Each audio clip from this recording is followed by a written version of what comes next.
Voilà, on va comme Madame Anne-Marie Broca, vous nous entendez?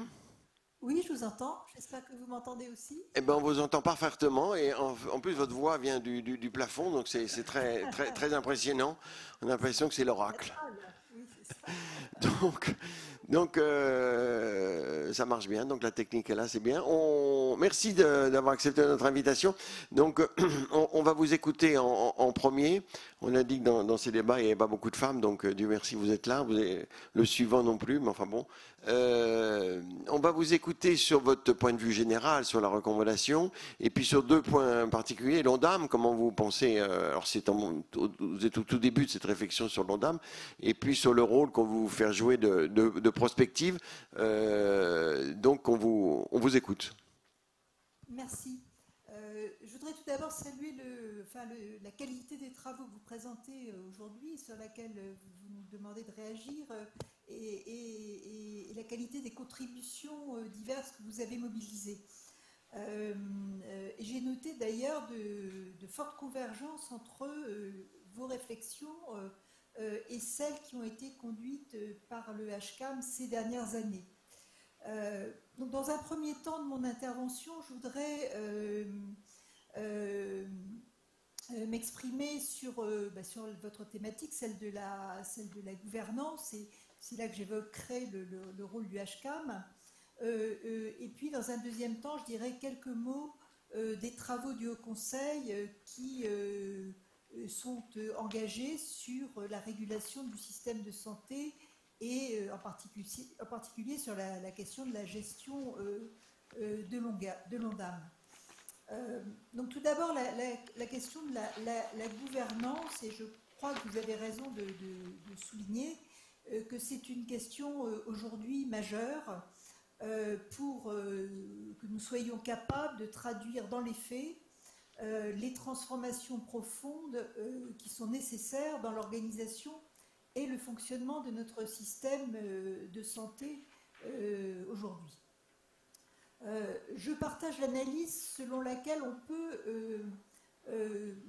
juger beaucoup plus réaliste des transformations de la gouvernance ciblées sur quelques points stratégiques et éviter un grand soir, comme vous le dites, conduisant à un jeu de mécano institutionnel dont on sait que généralement, lorsqu'on s'y livre, il absorbe toutes les énergies, n'aboutit pas forcément toujours au résultat que l'on escomptait. Cependant, il me semble que la crise que nous traversons aujourd'hui, crise à la fois sanitaire et financière, pourrait ouvrir la porte à des évolutions que jusqu'à présent on a jugées impossibles ou extrêmement hypothétiques et qui pourraient s'imposer à nous dans le contexte dans lequel nous sommes. Donc je pense que ça sera sans doute un élément qu'il va falloir intégrer dans nos réflexions et qui évidemment ne pouvait l'être au moment où vous avez conduit vos travaux. S'agissant de la gouvernance, il me paraît impératif, et ça a été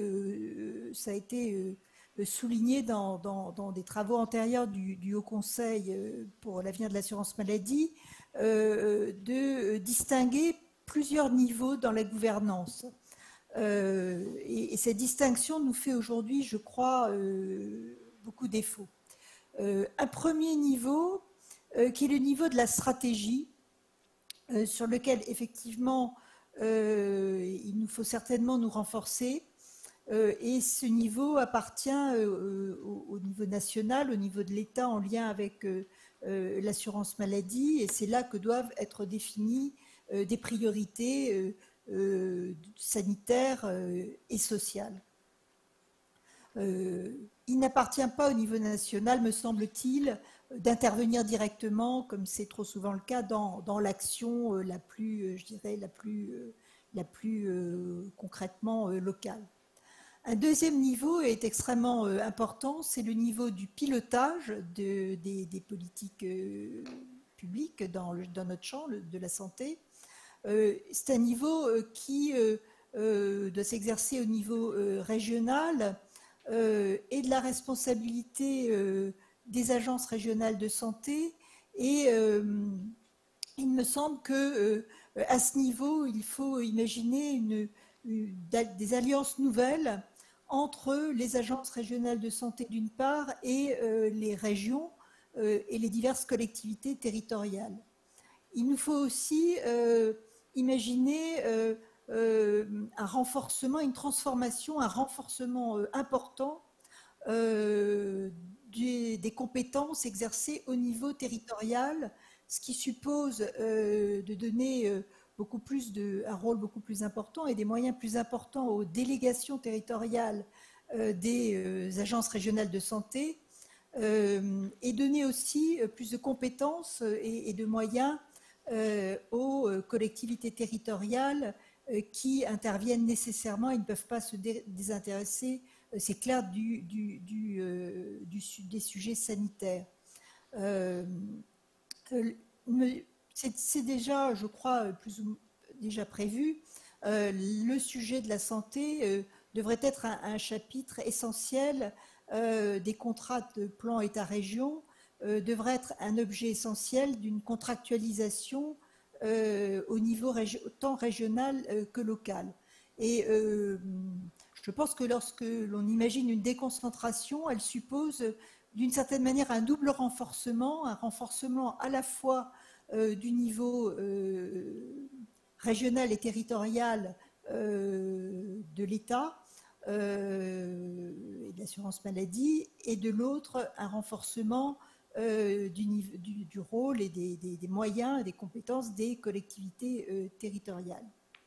Enfin, le troisième niveau, c'est le niveau de l'action qui, selon l'heureuse expression de gouvernance inversée que vous évoquez dans vos documents, doit laisser de larges marges et de larges latitudes d'action dans les territoires, aux acteurs de ces territoires, ce qui suppose de leur donner des moyens d'agir, des données qui doivent leur être rendues accessibles pour leur permettre, dans un mouvement itératif, à la fois d'agir sur la base de données objectives et aussi de corriger leurs actions au vu des résultats obtenus. À tous ces niveaux, le décloisonnement entre ville, hôpital, ou établissement de santé, médico-social et social, doit être la règle, de même que le décloisonnement entre les soins et la prévention. Il s'agit, je pense, quand on parle de ce décloisonnement, dans un certain nombre de cas, d'imaginer moins une coordination qu'une véritable intégration qu'on connaît d'ailleurs dans certains pays étrangers.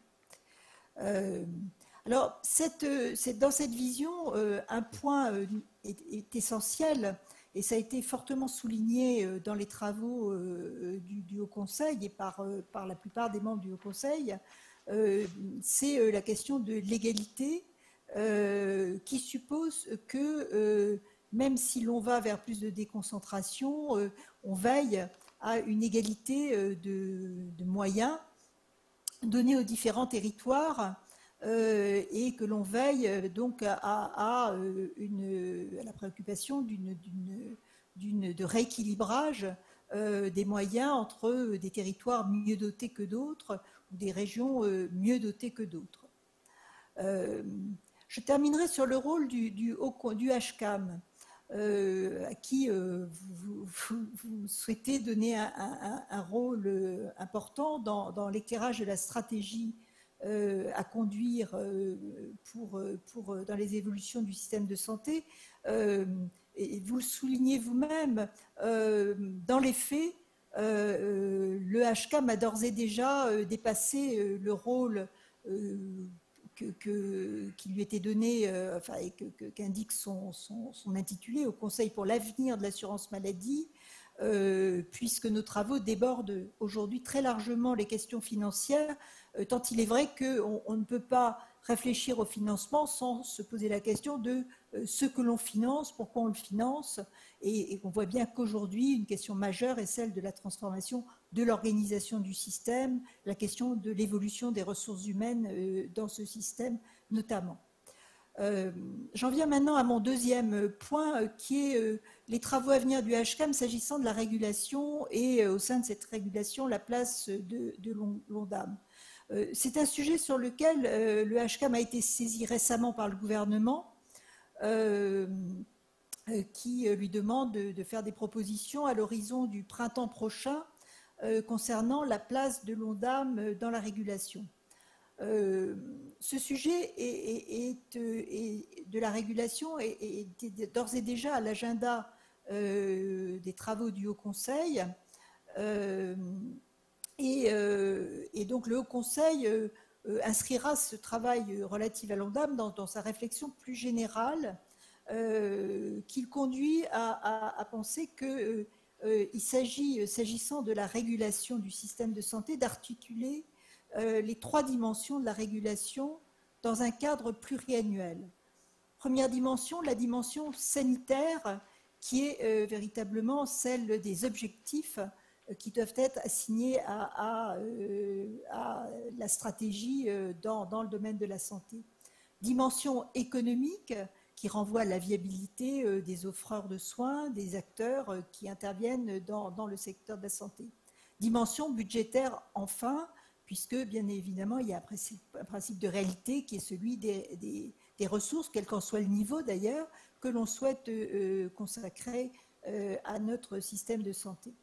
Il est clair que le débat annuel, comme vous le soulignez, sur le PLFSS, a donné le primat à la dimension budgétaire sur tous les autres aspects de la régulation, et que dès lors, il est très difficile, dans le cadre de cette annualité, d'avoir une réflexion et un débat démocratique sur l'articulation entre les objectifs de santé, les moyens mis en œuvre pour les atteindre et la capacité des acteurs de santé d'inscrire leur action et les conditions de leur équilibre économique dans ce cadre.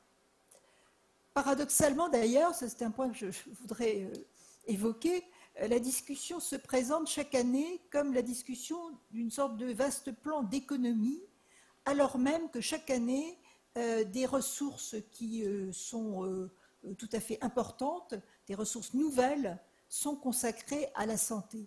Et donc nous avons un débat sur des économies à faire par rapport à une tendance qui est calculée de façon assez technique, alors même que nous ne discutons pas de à quoi servent les centaines de millions supplémentaires que nous investissons chaque année dans le système de santé.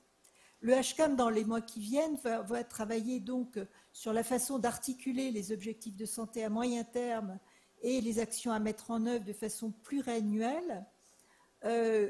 Nous pensons, s'agissant de la gouvernance en la matière, privilégier un modèle qui serait un modèle de conduite de projet. Alors, conduite de projet, entendu, parce que c'est souvent très galvaudé, on parle beaucoup de conduite de projet qui se situe au niveau je dirais, des bureaux ou des services administratifs. Il nous semble que là, il faut entendre une conduite de projet au sens très fort du terme, se situant à un niveau politique, je dirais, suffisamment élevé, associant l'ensemble des parties concernées et doté de moyens d'action stables. Et je pense que ça, c'est extrêmement important au cours du temps.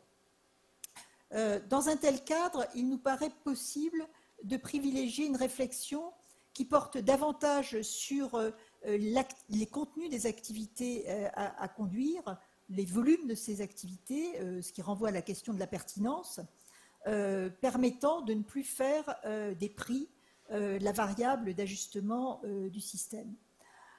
Dans un tel débat, et ça nous l'avons expérimenté dans les diverses réunions que nous avons pu déjà tenir préparatoires à ce travail, dans un tel cadre, nous constatons que les professionnels de santé, les équipes pluriprofessionnelles qui doivent être au cœur de l'action, ont toute leur place et peuvent retrouver une possibilité d'expression, puisque là, on se remet à parler d'objectifs de santé, des moyens à mettre en œuvre pour les atteindre, des anomalies que l'on constate, des écarts qu'il s'agit de À notre sens, le nombre d'objectifs à retenir doit être limité et fondé sur une démarche qui, en toute hypothèse, doit s'appuyer sur l'appréciation du service à rendre à la population, du service attendu par celle-ci et du service effectivement rendu.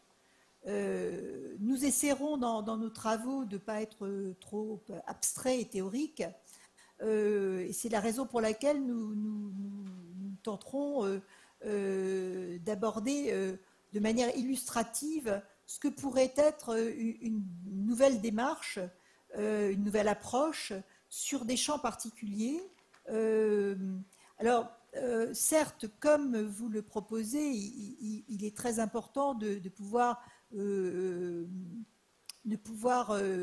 décloisonner l'Ondam, échapper à un découpage de l'Ondam qui soit strictement calqué sur des secteurs institutionnels. Donc, vous proposez un découpage, d'autres types de découpage ont pu être proposés, mais je pense que votre découpage, d'ailleurs, rejoint un découpage qui, me semble-t-il, avait été proposé d'un des travaux relatifs à l'Ondam au HCAM il y a quelques années. Nous essaierons, dans nos illustrations, de montrer que en dépassant cette question du découpage de l'Ondam, mais dans ce qui est plutôt la question de la mise en œuvre de la régulation, ce qui aujourd'hui s'appelle le plan triennal Ondam, pour reprendre des termes techniques. Il nous semble qu'une approche de projet sur des champs concernant quelques pathologies ou quelques secteurs privilégiés pour l'action pourrait être extrêmement fructueuse. Et donc, nous illustrerons cette démarche sur des champs sans doute tels que le cancer ou la psychiatrie, et sur des secteurs tels que les services à rendre et les soins de proximité, donc couvrant aussi bien le champ sanitaire que le champ médico-social et social, en intégrant évidemment la nécessité de tenir les contraintes budgétaires qui ne sont pas, non pas des objectifs en soi, mais des contraintes qui doivent être intégrées. Merci Madame Broca. Voilà. Vous restez avec nous. Vous aviez terminé, non ? Non, je voulais juste dire que ces travaux se nourriront des réflexions que nous menons par ailleurs sur les ressources humaines et sur la place du patient dans la régulation du système. D'accord. Et donc vous allez faire la prospective, donc on est ravis. Ça, c'est clair, oui. Enfin, je crois que nous en faisons déjà. Voilà, absolument. Mais on voulait institutionnaliser votre rôle de prospective. Juste une toute petite question. Est-ce que, vous l'avez dit, l'évolution tendancielle des dépenses de santé, c'est 4%, et puis en fin de compte, l'Ondam est à 2%. Donc on dit qu'il faut faire des économies. Là, on va être à plus de 6%, donc là, on va carrément pas faire d'économies. Mais cette évolution tendancielle, un rapport du Sénat dénonçait que c'était, vous avez dit, c'est calculé d'une façon très technique, et on a l'impression aussi que c'est calculé un peu au doigt mouillé. Est-ce que vous allez travailler là-dessus, sur cette évolution tendancielle qui fait qu'on a le sentiment dans le débat public qu'en fin de compte, on n'investit pas, mais on fait des économies? Oui, nous allons travailler effectivement sur la manière dont ce tendanciel est calculé et sur la signification qu'il peut avoir. Je regrette pour ma part qu'effectivement, il donne le sentiment que l'on fait des économies. Et pour tout un chacun, enfin je dirais pour vous comme pour moi, quand on fait des économies, ça veut dire qu'on dépense moins. Or, en réalité, on dépense plus. Et ça, ces travaux sur les dépenses tendancielles, vous pensez les terminer quand? Mais nous avons un horizon qui nous est fixé, qui est le printemps prochain. Dans l'ensemble de l'Ondam, bien sûr, d'accord. Oui. Ok, merci. Vous restez avec nous, vous pourrez intervenir évidemment quand vous voulez. Christophe Lanong, donc je l'ai dit, vous êtes l'ancien directeur de l'ARS Grand Est, au plus fort de la crise sanitaire, sur le territoire dramatiquement le plus touché, donc votre expérience est importante. Vous allez nous dire ce que vous pensez de ce qu'on propose dans notre recommandation. Est-ce que vous pensez que notre recommandation va assez loin et assez réaliste? Auditionné par le Sénat, je crois que vous avez dit, il faut faire confiance à l'État déconcentré. Est-ce qu'on peut vraiment lui faire confiance? Alors d'abord, merci de m'avoir invité et de me permettre de poursuivre effectivement une discussion entamée de longue date. Je vais parler à partir d'une expérience de 7 ans de directeur général d'ARS. Et pour prolonger ce qui vient d'être dit par Anne-Marie Broca et pour soutenir fermement la recommandation 4, c'est-à-dire l'idée que pour accompagner la transformation du système de santé, il faut absolument organiser et développer le rôle des ARS comme facilitateur et comme souteneur de cette transformation. Il n'y a pas de désaccord, enfin je crois qu'il y a même une forte unanimité pour considérer que la transformation du système de santé est nécessaire pour qu'on puisse développer la prévention, la promotion, pour qu'on puisse mieux organiser les soins, développer le travail en équipe, faire prendre conscience aux professionnels qu'ils ont une responsabilité populationnelle dans un territoire, et puis accélérer fortement la numérisation des services de santé qui est très en retard dans notre pays. Quand on dit ça, on va tout de suite renvoyer à un deuxième constat qui est qu'on ne peut pas réussir cette transformation uniquement à partir d'une approche normative, dont notre pays est le champion, et ni d'une approche uniquement fondée sur les incitations économiques. Parce que, comme ça a été dit par le professeur Delfraissy, l'enjeu essentiel de cette transformation, c'est les changements des pratiques professionnelles. Et les changements des pratiques des professionnels de santé, ils ne viendront pas de décrets supplémentaires, d'incitations économiques supplémentaires. Ils viendront d'abord d'un accompagnement, d'un échange de bonnes pratiques, d'une capacité de mobilisation professionnelle. Et ça doit être accompagné et soutenu. Surtout dans un système qui est fantastiquement, on l'a dit aussi, cloisonné. Et de ce point de vue-là, il me semble que c'est bien ce que doit être la mission des ARS. Alors, ARS Assurance Maladie, je reviendrai là-dessus, mais de l'État déconcentré, au sens large du terme, que d'accompagner. Accompagner, ça veut dire soutenir l'initiative, ça veut dire faciliter l'organisation. Ça veut dire faire en sorte que les bonnes pratiques se diffusent rapidement, etc., etc. Les ARS n'ont pas été créées pour ça, c'est vrai. Elles ont été créées dans un cadre où il s'agissait, dans la continuation, on va dire, des ARH, d'impulser des politiques de restructuration principalement sur l'hôpital. Et elles ont été créées avec l'idée qu'il devait y avoir une forte expertise régionale et pour piloter ces restructurations hospitalières. Mais ces dernières années, il y a eu une très forte évolution parce que peu à peu, le rôle des ARS en termes d'organisation des soins s'est développé. Moi, je vais prendre 4 exemples en fait.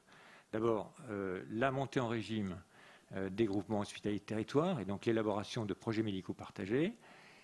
Les ARS ont été beaucoup à la manœuvre pour effectivement soutenir le développement de ces projets, essayer de faire en sorte que sur les grandes filières, il y ait une meilleure organisation hospitalière. Le soutien aussi à une meilleure organisation des professionnels de ville, au développement du travail en équipe, de l'exercice coordonné, comme on dit, qui a consisté à soutenir les MSP, les équipes de soins primaires, et puis dans la dernière période, le développement des CPTS. Des appuis à des démarches de prévention pour intégrer vraiment la prévention, la promotion dans les pratiques des professionnels. Et on pourrait parler de lutte contre le tabagisme, de soutien au développement de la vaccination, etc. Ou de l'activité physique adaptée. Et enfin, un début de développement d'un partenariat territorial, c'est-à-dire un début de développement où on a essayé, les ARS ont essayé de faciliter le dialogue et puis de construire des diagnostics partagés, des plans d'action partagés, et notamment à travers tout le développement des contrats locaux de santé. Mais Christophe Lalonde, tout le monde est d'accord, comme vous l'avez dit, sur ces points-là. Les difficultés que vous rencontrez au sein d'une ARS, comment les contourner, comment c'est ce qu'on essaie de faire dans cette recommandation, comment faire en sorte que ça avance plus vite? Alors, vous avez raison de dire que ce qu'on a fait est très insuffisant par rapport à la réalité des enjeux. Et la crise, de ce point de vue-là, c'est un formidable rappel. Parce que qu'est-ce qui a marché dans la crise? C'est quand des professionnels se sont organisés dans un territoire pour construire ensemble des réponses.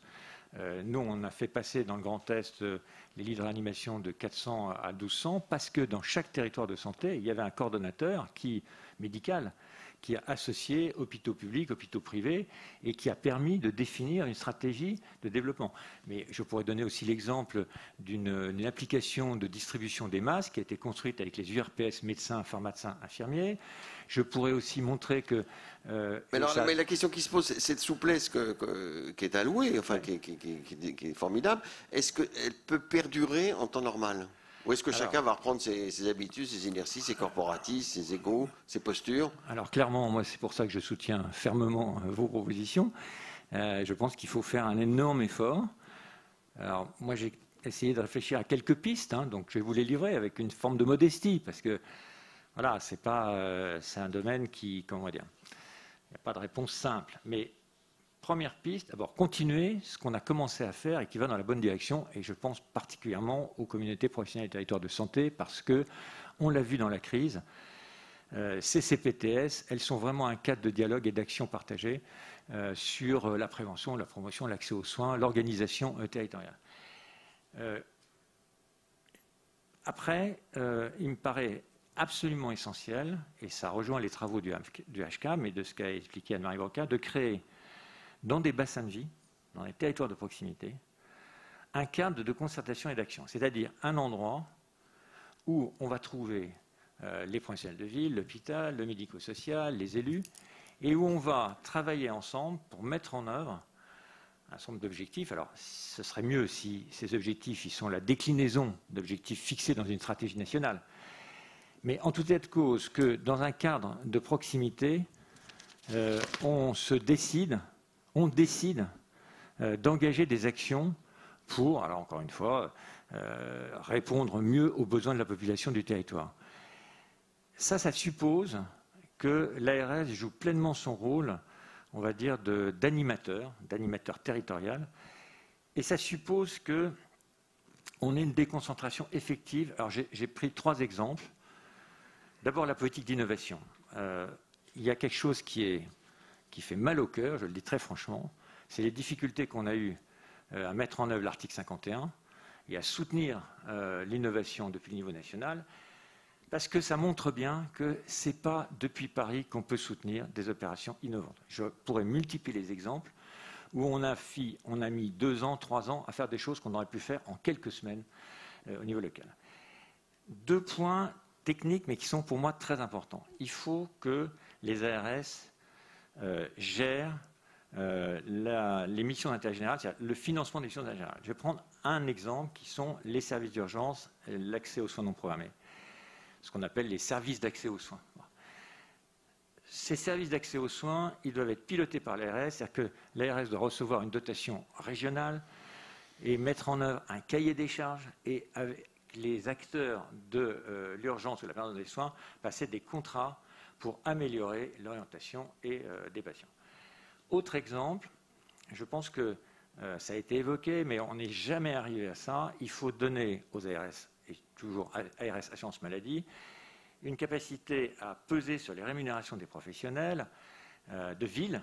C'est pas gagné, ça. Non, c'est pas gagné parce que à la dernière négociation conventionnelle, Nicolas Revel avait accepté, c'est une proposition du Collège des ARS, qu'on soumette aux partenaires conventionnels une idée simple qui était des points de ROSP supplémentaires pour valoriser, encourager les professionnels qui s'engageaient sur des opérations de promotion, de prévention, de meilleure coordination.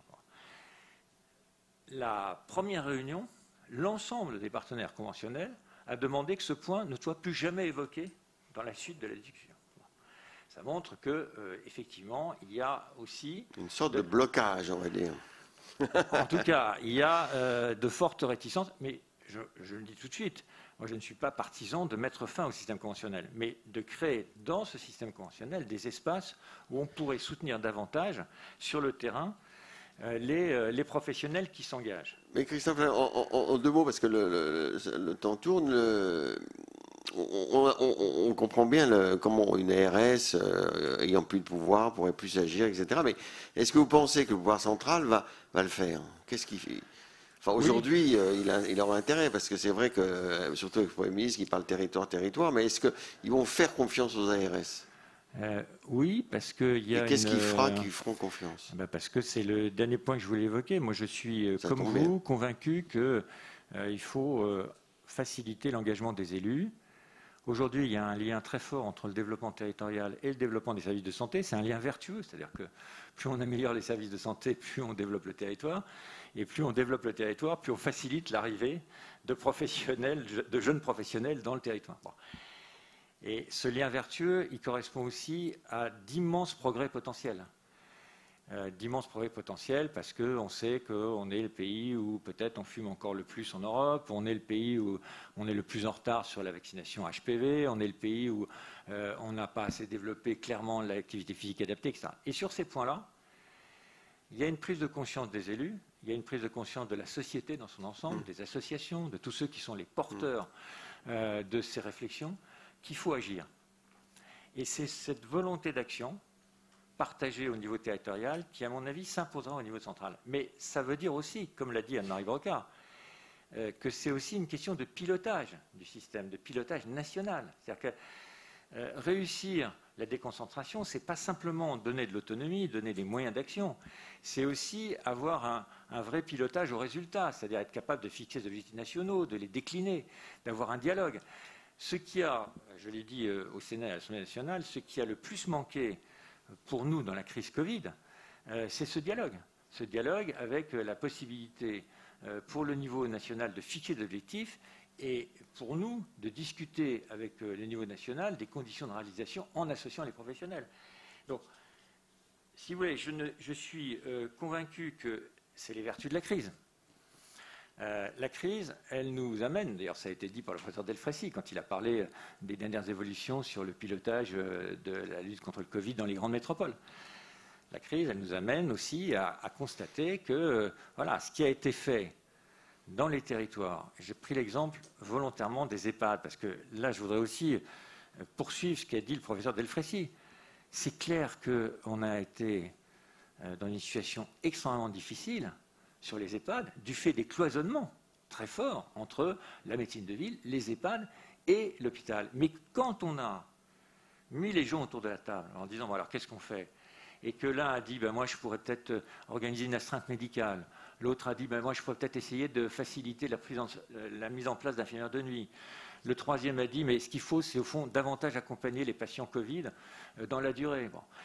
Ben, finalement, on a commencé à trouver des solutions. Alors, vous avez rappelé que l'expérience PAERPA, de ce point de vue-là, elle a abouti à des résultats mitigés. Mais peut-être que justement, c'est parce qu'on n'a pas donné au cadre PAERPA assez de caractère, on va dire, contraignant et complet. Et le dernier point, c'est que je crois beaucoup à ce qu'a dit là aussi Anne-Marie Brocard, c'est-à-dire à des politiques contractuelles généralisées entre l'État, ARS, Assurance Maladie, et les collectivités locales. C'est-à-dire, je crois beaucoup à des contrats de plan État-région. Je crois beaucoup à des contrats avec les départements. Je crois beaucoup à des contrats territoriaux, qu'on appelle contrats locaux de santé ou autres. Et je crois surtout que ces contrats, ils sont efficaces quand ils couvrent tous les sujets, y compris les sujets délicats, et qui débouchent sur des engagements réciproques, concrets et précis. Et de ce point de vue-là, je ne voudrais pas jouer les grincheux, mais en début d'année, c'était en février, on nous a refusé d'inscrire dans le contrat de plan État-région, État-région Grand Est, les questions de démographie paramédicale, c'est-à-dire les quotas en école d'infirmières. Eh bien, j'ai vu que récemment, on avait changé cette position et que maintenant, on allait pouvoir négocier dans le contrat de plan État-région toutes les politiques de santé, et je crois que c'est extrêmement nécessaire. Moi, je ne crois pas à un système de décentralisation de la santé parce que je pense qu'il va accroître les cloisonnements, accroître les difficultés de coopération. Par contre, je crois à un partenariat structuré, renforcé, entre l'État, Assurance Maladie et les collectivités locales. D'accord.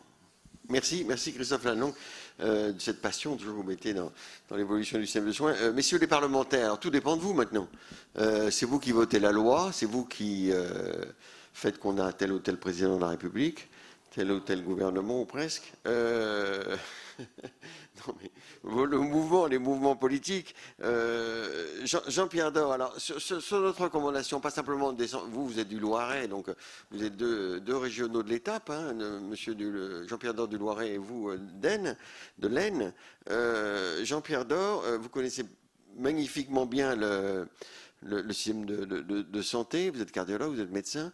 Dans la recommandation, qu'est-ce qui vous paraît sur la gouvernance le plus important, le plus à portée de main, enfin le levier le plus important sur lequel vraiment il faudrait agir rapidement? Pour être rapide, c'est ça, d'abord. Non, agir rapidement, mais vous avez tout votre temps, on a encore 2-3 heures. Non. Oui, bon. Vous avez 2 minutes. Merci de cette invitation. Plaisir de venir discuter de ce sujet, parce que c'est un sujet majeur. Je vais vous dire une chose. Je suis, moi, originaire, effectivement, médecin de 3 générations.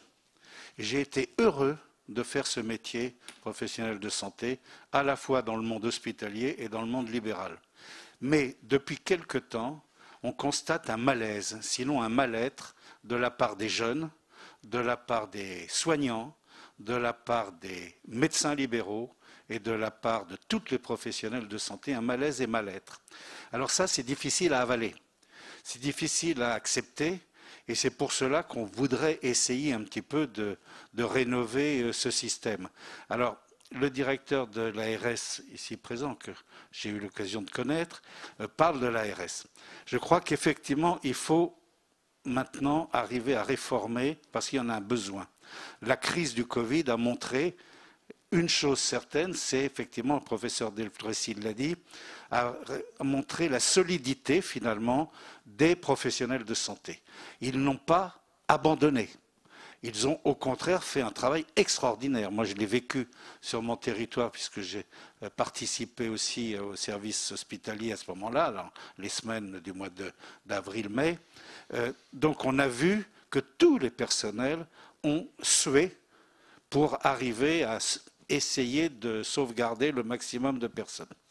Alors, on voit aussi aujourd'hui que le Ségur de la santé était nécessaire pour essayer de redonner un petit peu des solutions pour répondre aux fortes demandes qui ne sont pas les demandes immédiates, mais qui sont des demandes déjà antérieures, car ce n'est pas nouveau, ce malaise et ce mal-être. Donc le Ségur de la santé, oui, nous maintenons beaucoup de propositions. Quant aux nouvelles propositions que vous faites, sur les 7, qu'est-ce que je peux vous dire? C'est qu'elles sont toutes de bon sens.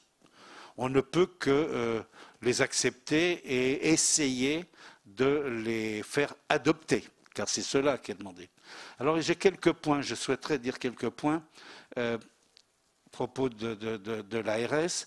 Moi je crois qu'il faut copier un peu le système des Länder allemands. Il y a une décentralisation en Allemagne que nous n'avons pas.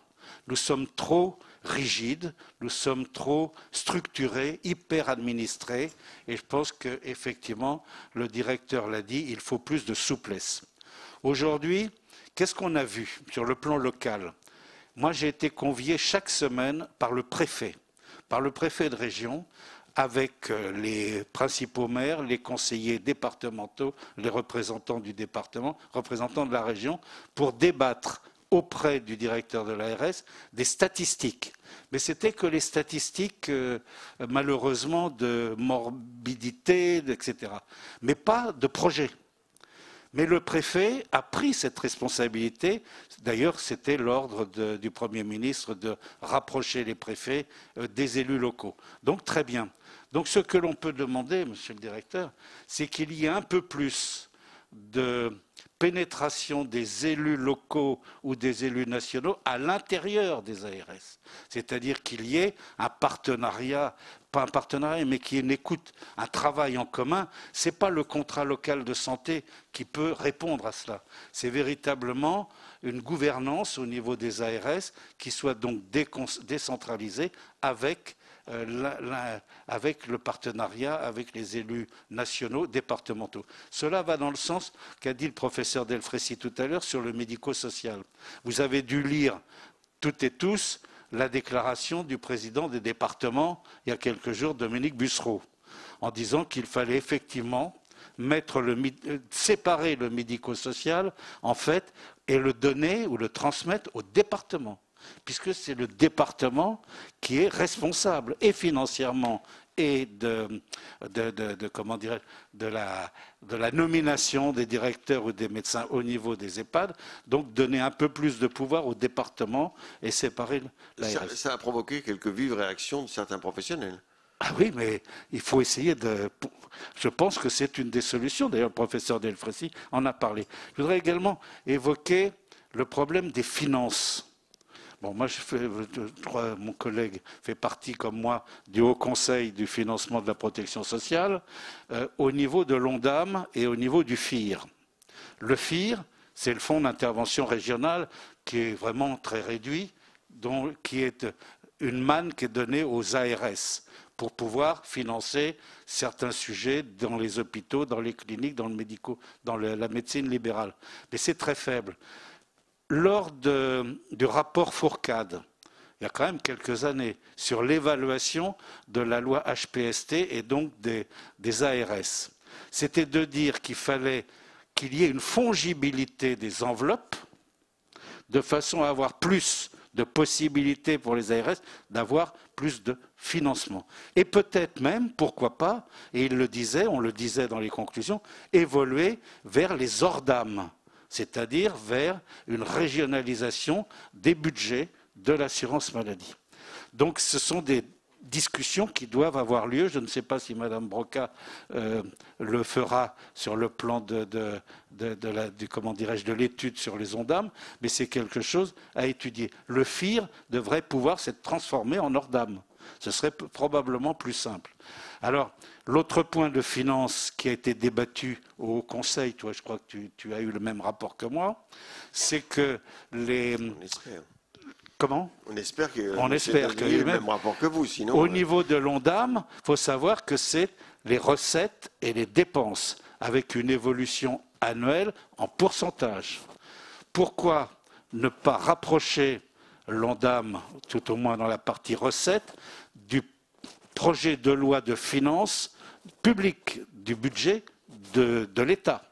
C'est-à-dire que les recettes de l'ONDAM, ce sont des recettes qui viennent des taxes, qui viennent des impôts, qui viennent de cela.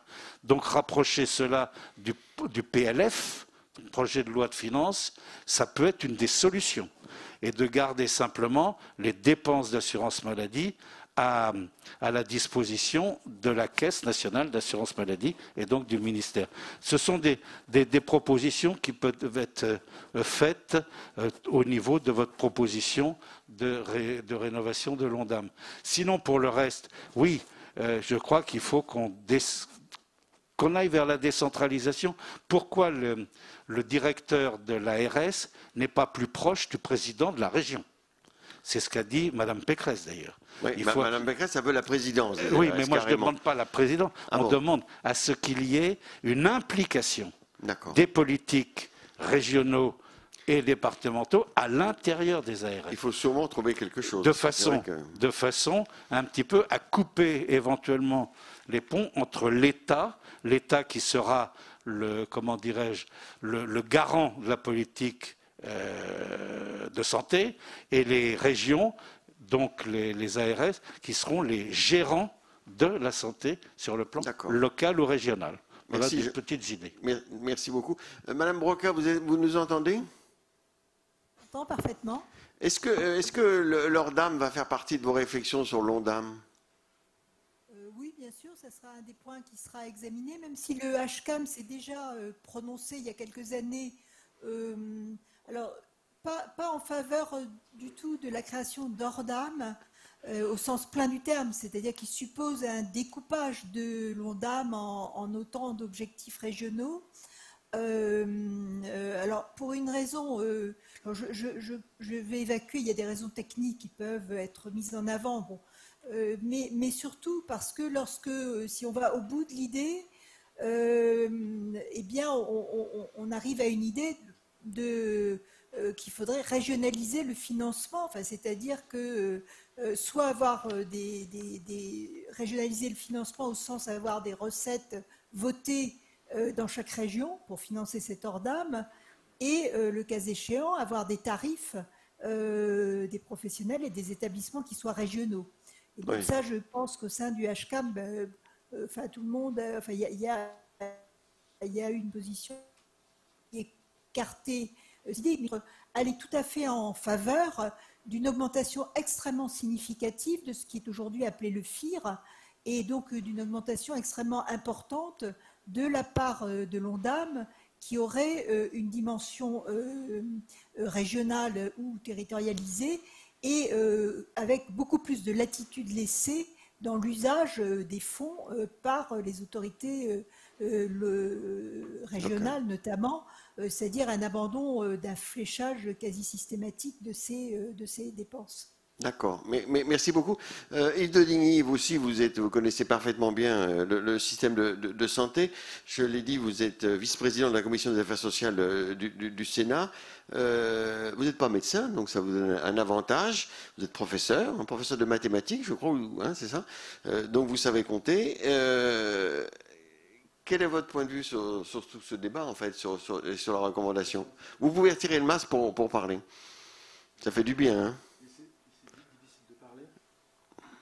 Oui, merci. Je vais vous demander un petit peu d'indulgence parce que je vais avoir des difficultés à apporter des idées nouvelles ou des commentaires nouveaux. Et puis, comme vous l'indiquiez, docteur, je suis depuis ce matin le seul à ne pas être de profession médicale, ni médecin, ni infirmier, ni responsable d'ARS. Christophe Lanoux, ah oui, pas responsable d'ARS, d'accord, oui, parce qu'il n'est pas médecin. Ce qui me donne un regard autre, mais avantage. Aussi, je ne suis pas sûr que ce soit toujours un avantage. Alors, je vais essayer d'aller vite sur quelques points. D'abord, j'ai lu attentivement votre document. Moi, je veux vous féliciter du travail réalisé. Comme l'a dit mon collègue député, je partage tout le bon sens qui en ressort et il appartiendra après de voir comment ces dispositions que vous avez envisagées peuvent être mises en œuvre.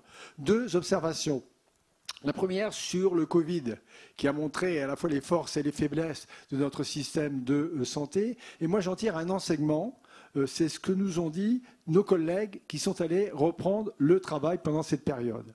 On avait l'impression que l'administration avait disparu. Et en quelque sorte, les médecins avaient pris le pouvoir sur les tableaux Excel et sur les circulaires. S'il fallait aménager une salle, elle était dans la demi-journée. En temps normal, il faut un mois de discussion avant.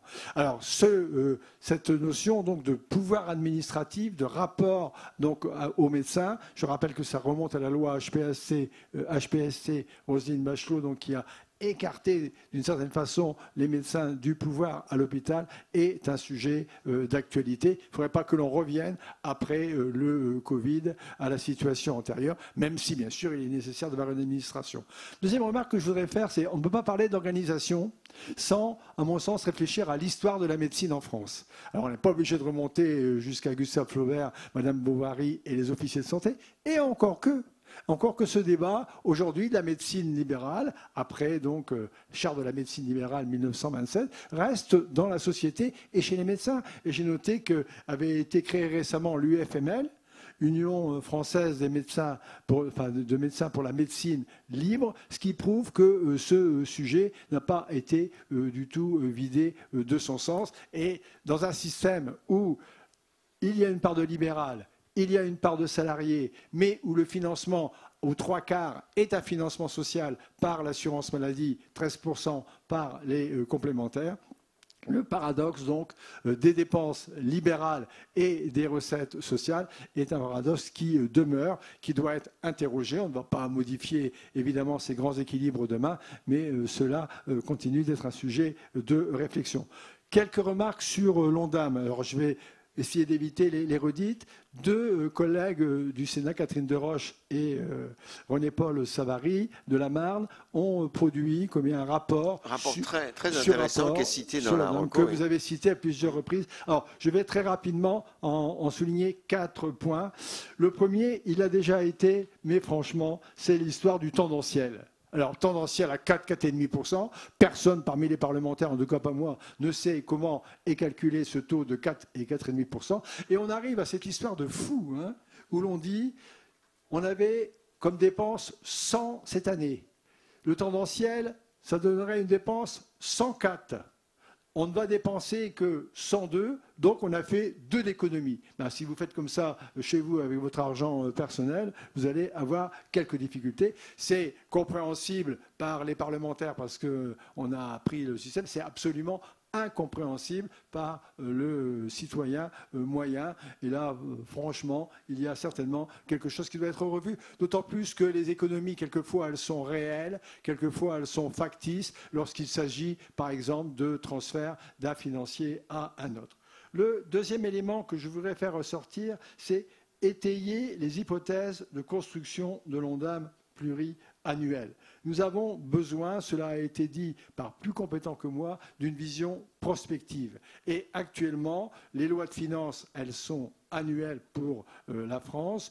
Il y a bien une trajectoire qui est tracée sur plusieurs années, mais ces travaux de trajectoire sont plutôt factices, peu étayés, peu documentés. Il faudra venir certainement avec une vision prospective à un financement qui soit pluriannuel.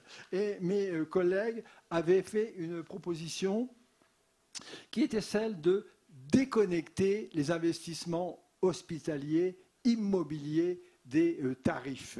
Alors c'est un sujet important, parce qu'il y a le déficit de l'assurance maladie, il y a le déficit des hôpitaux, qui est autre chose, mais tout ça se rejoint. On ne demande pas aux parents d'élèves de financer les écoles. C'est la collectivité à différents niveaux qui finance les collèges, les lycées et les écoles primaires. Pas de raison que ce soit l'assurance maladie qui finance par donc les cotisations maladie les investissements immobiliers. C'est un sujet qui doit être... Vous pensez que ça doit être l'État, c'est ça? Ben, ça doit être l'État, bien sûr. Bien sûr.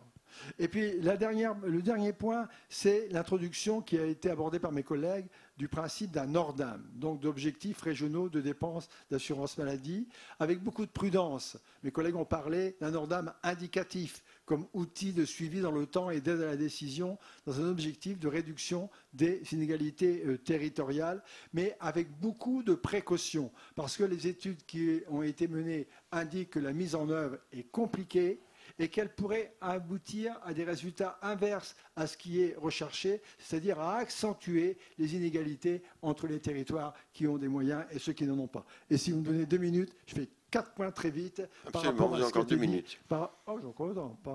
ce qui a été dit ce matin. Le premier point, c'est qu'on ne peut pas écarter les questions d'organisation de notre système de santé de la notion de responsabilisation. Alors, la comparaison a été faite avec l'Allemagne. Bon, on a fait quelques comparaisons, quelques rapports. Il paraît très, très difficile de d'amener en France les dispositifs qui existent en Allemagne. Mais en Allemagne, il y a une responsabilisation très forte des citoyens, des malades, des patients, parce que si les dépenses sont trop importantes, l'année suivante, les cotisations sociales augmentent, et il y a une responsabilisation très forte des médecins qui disposent d'enveloppes fermées qui sont décidées par leurs confrères, d'autres médecins. Imaginez ça en France, apparaît complètement, me semble-t-il, impossible. Il y a un sujet de responsabilisation également des patients, puisque le Français est libre de s'adresser au médecin qu'il veut, encore que pour l'accès aux spécialistes, ce ne soit plus tout à fait aussi simple.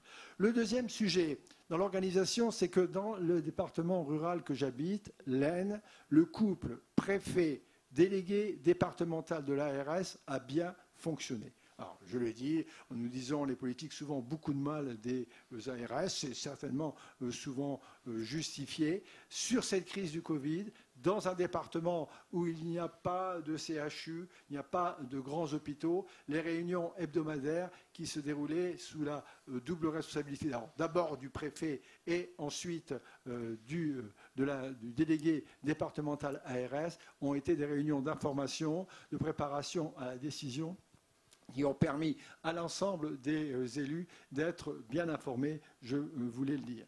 Le troisième point, c'est le HCAM. Alors pour saluer la présidente Anne-Marie Broca, lui dire toute mon admiration pour le travail qu'elle mène à la tête de cet organisme. J'ai essayé d'y participer ces dernières années et moi je fais totalement confiance au HCAM dans une évolution alors à la fois peut-être de son nom et de ses responsabilités, pour faire des propositions demain très sérieuses et très consistantes sur une évolution de l'Ondam, comme le HCAM avait d'ailleurs préparé avec beaucoup de précision la réforme Ma Santé. Alors c'est plus quelle année, 2022. Maintenant, c'est le Ségur de la santé. Oui, mais maintenant, c'est le Ségur. Mais la réforme ouais, avait été là très largement inspirée des travaux du HCAM. Et puis, enfin, l'évaluation. Ben, on ne s'est pas évalué en France, on n'a jamais su le faire. Moi, je crois que c'est Michel Rocard, à un moment, qui avait dit « toute loi doit être évaluée, telle loi, on met en place en même temps les évaluations ». On ne sait pas. Alors, ça fait partie des insuffisances de notre culture. Et puis, je termine... Mais non, mais juste sur l'évaluation, M. Deligny, c'est parfois désespérant, l'évaluation, parce que père pas, ça a été évalué, et on s'aperçoit que ce n'est pas terrible. Alors parfois, il ne faut pas évaluer. Je ne sais pas, j'ai pas de solution, j'ai pas de proposition concrète à faire, sauf effectivement à faire ce constat. Alors le Parlement, il a une mission législative, il vote les lois, il peut proposer des textes de loi également. Il a une mission de contrôle, mais cette mission de contrôle, elle ne va pas, je trouve, suffisamment assez loin, assez précisément dans l'évaluation des textes de loi. Oui, c'est la Cour des comptes, en fait, tu as raison, hein, c'est la Cour des comptes qui, aujourd'hui, joue pleinement ce rôle. Et puis, pour conclure, si vous me permettez, a été sous-jacente à nombreuses informations, en particulier le professeur Delfrécy ce matin, la question de la démocratie sanitaire. Nous y adhérons tous. Alors moi, je veux quand même dire quelque chose. Dans notre société française aujourd'hui, c'est plus l'obscurantisme qui progresse que les valeurs des Lumières, non? Enfin, c'est-à-dire quel est ce pays, la France, qui est le pays de Pasteur, où nous avons la plus forte opposition au vaccin?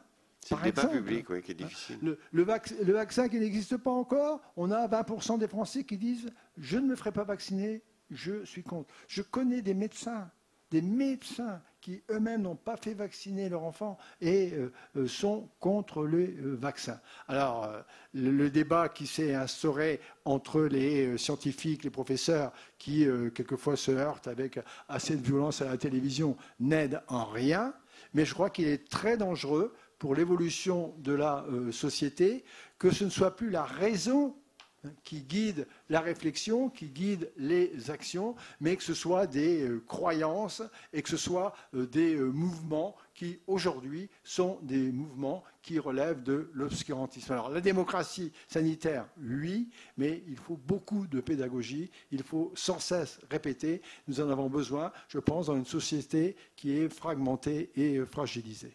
Merci beaucoup. Merci madame. Merci messieurs. On va passer au troisième temps de cette matinée. Merci messieurs. Merci beaucoup de vos éclairages. On peut vous applaudir. Merci Anne-Marie Broca d'être restée avec nous.